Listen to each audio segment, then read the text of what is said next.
আমরা মাঠ পর্যায়ে কাঁধে কাঁধ মিলিয়ে সেই সংগঠনকে সুসংগঠিত একটি শক্তিশালী রাজনৈতিক দলে পরিণত করার জন্য চেষ্টা করে যাচ্ছি।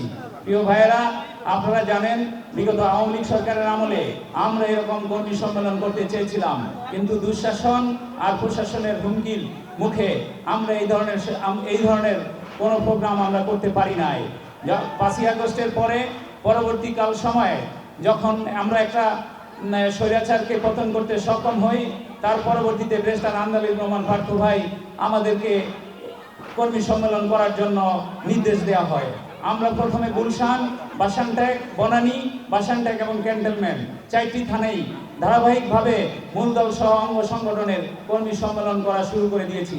আমরাও দেখেছি আমাদের যে কর্মী সম্মেলনগুলো হচ্ছে সেই সম্মেলনগুলো সাংগঠনিক শক্তি এবং আমাদের এই 6-7 বছরের যেই কর্মকাণ্ড সেগুলো আমরা তুলে ধরতে পেরেছি। আমরা মনে করি যদি কাঁধে কাঁধ মিলিয়ে আমরা বাংলাদেশ জাতীয় পার্টিকে সুসংগঠিত করার লক্ষ্যে এইভাবে যদি কাজ করে যেতে পারি, তাহলে বাংলাদেশ জাতীয় পার্টি বিজেপি একদিন এই দেশের মাটিতে মাথা উঁচু করে দাঁড়াতে পারবে, শক্তিশালী একটি রাজনৈতিক দল হিসাবে প্রতিষ্ঠিত হবে।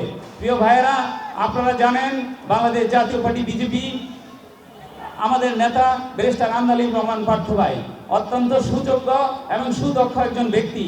ইতিমধ্যে তার বিভিন্ন বক্তৃতা আমরা television, talk show, mobile, Facebook এবং জাতীয় সংসদে আমরা শুনেছি। আমরা দেখেছি উনি মহান সংসদে 2008 সালে যখন ছিলেন তখন সবচেয়ে বেশি দুর্নীতির বিরুদ্ধে কথা বলেছিলেন। আমাদের দেশের সবচেয়ে বড় সমস্যা এদেশের দুর্নীতি। আমরা মনে করি ব্যারিস্টার আন্দোলন রহমান পার্থ ভাইয়ের মতো সুযোগ্য ব্যক্তিদেরকে যদি আগামীতে ভোট দিয়ে নির্বাচিত করে ওই মহান সংসদে পাঠাতে পারি, তাহলে এদেশ থেকে যদি দুর্নীতি বিতাড়িত করতে পারি, তাহলে আমরা যেই সোনার বাংলা চেয়েছিলাম সেই সোনার বাংলা প্রতিষ্ঠা করা সম্ভব হবে বলে আমি মনে করি।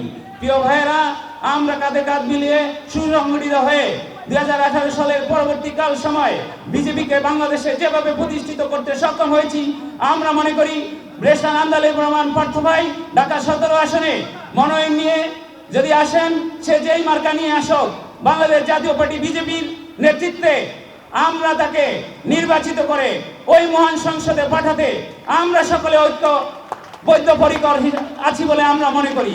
তাই আপনাদের সকলের কাছে অনুরোধ থাকবে, আগামীতে পার্থ ভাইয়ের যেই ডাক আসবে সেই ডাকে সাড়া দিয়ে রাজপথে ছুটে আসার জন্য বিশেষভাবে অনুরোধ জানাচ্ছি।